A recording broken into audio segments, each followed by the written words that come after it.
अस्सलाम वालेकुम। होपफुली आप सब लोग ठीक ठाक होंगे। ये मैं वीडियो बना रहा हूँ जो मैंने आपको एक बुक के पेजेस भेजे थे जो कि वैक्यूम मेजरमेंट के बारे में थे। तो अब ये स्लाइड्स भी मैं आपसे शेयर कर दूँगा और इसमें जो जो टॉपिक्स हम कवर करेंगे वो भी मैं आपको अभी शेयर करने लगा। तो कोशिश करूँगा कि आपको इसके बारे में जो है वो जो हम डिस्कस कर रहे हैं वो इसमें डिफ़ाइन कर दूँ। अच्छा, यहाँ पे स्क्रीन पे देखते हैं तो हमारे पास टिपिकल वैक्यूम गेजेस। अब वैक्यूम गेजेस क्या चीज़ है? बेसिकली ये ऐसी डिवाइस है जो किसी भी सिस्टम के अंदर या किसी भी एक क्लोज चैम्बर के अंदर गैस का प्रेशर मेजर करता है, या आप ये समझ लें कि वो वैक्यूम लेवल मेजर करता है। तो अब वो कितना होगा, ज़ाहिर है वो हमारे पास जब भी आप किसी चैम्बर के अंदर वैक्यूम प्रोड्यूस करेंगे तो वो एटमॉस्फेरिक प्रेशर से प्रेशर कम ही होगा। इसका मतलब ये कि आपको ऐसी डिवाइसेस चाहिए जो एटमॉस्फेरिक प्रेशर से कम वाला प्रेशर भी मेजर कर सकें।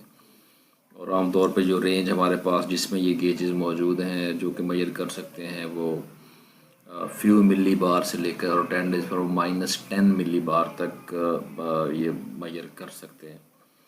ठीक है, जब ये प्रेशर मेजर करना ज़ाहिर है डिफरेंट होता है और बहुत सारे गेजेस जो हम बनाते हैं, जो हमने बनाए हुए हैं, वो डिफरेंट प्रिंसिपल्स के ऊपर काम कर सकते हैं। और इसमें ये भी आप देखेंगे कि कोई भी एक ऐसा गेज मौजूद नहीं है जो थ्रू आउट एटमॉस्फेरिक प्रेशर से लेकर और 10 डेज पावर -10 मिली बार तक का प्रेशर जो है वो अकेला ही आपको मेजर करके दे दे।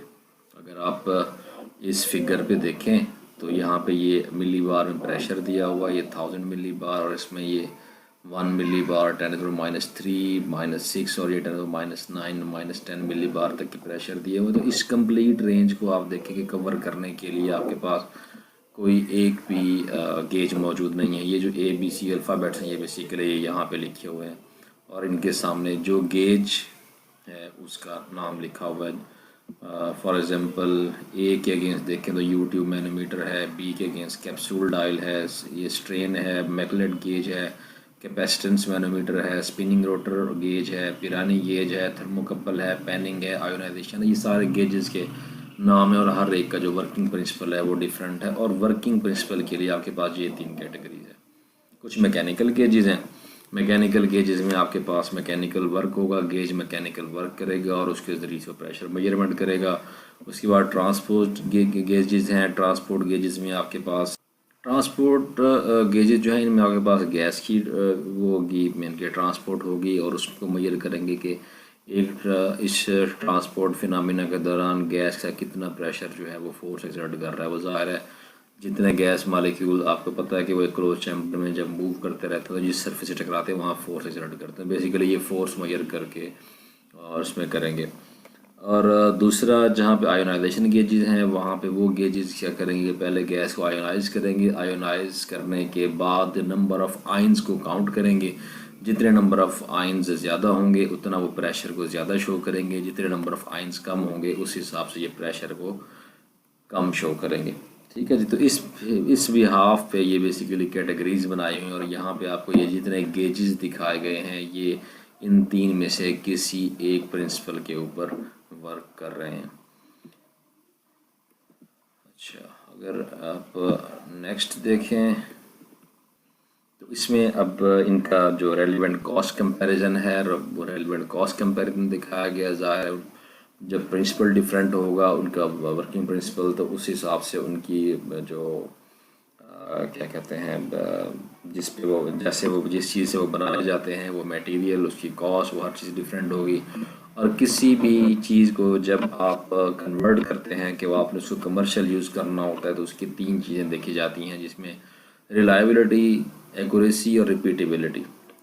कि आप वो जो रिज़ल्ट दे रहा आप उस पर रिलाई भी कर सकते हैं या नहीं कर सकते। उसका जो मटेरियल है क्या वो इतना है कि वो इतने कम प्रेशर को वो बेयर भी कर सकेगा या नहीं कर सकेगा। ज़ाहिर इतना कम प्रेशर जब उसके अंदर होगा, एक वैक्यूम प्रोड्यूस हो चुका होगा, तो क्या वो आप रिलाई कर सकते हैं उस पर।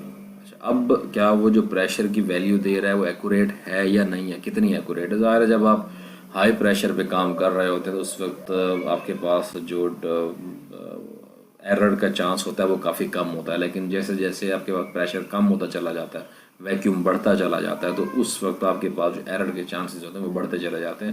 تو یہ جو ایکوریسی یہ بھی ایک امپورٹنٹ فیکٹر ہے. پھر ریپیٹیبلٹی، کہ آپ ایک گیج کو بار بار یوز کر رہے ہیں، بار بار یوز کر رہے ہیں، تو کیا وہ اپنا وہ جو ایک اس کی اسپیسیفک تھریش ہولڈ ایک ویلیو ہے اس میں رہتے ہوئے آپ کو وہ ایک جیسے آنسر دے رہا ہے، پلس مائنس کچھ جو تھوڑا بہت ہر ایک کی ظاہر ہے، آپ کو پتہ ہے کہ اس میں ایرر کا چانس پلس مائنس میں کچھ ہوتا ہے 0.5%، 1%، اس طرح کچھ بھی آپ کہہ لیں. تو کیا ریپیٹیبلٹی اس کی اس رینج کے اندر ہے یا نہیں ہے؟ اگر ہے تو پھر ٹھیک ہے، اگر نہیں ہے اور وہ وقت کے ساتھ ساتھ وہ اپنے جو ایفیشنسی ہے اس کو لوز کر رہا ہے، اس کی جو ایرر پرسنٹیج وہ بڑھ رہی ہے، تو آپ کہہ سکتے ہیں کہ نہیں جناب کہ یہ اب وہ نہیں ہے، یہ اب اس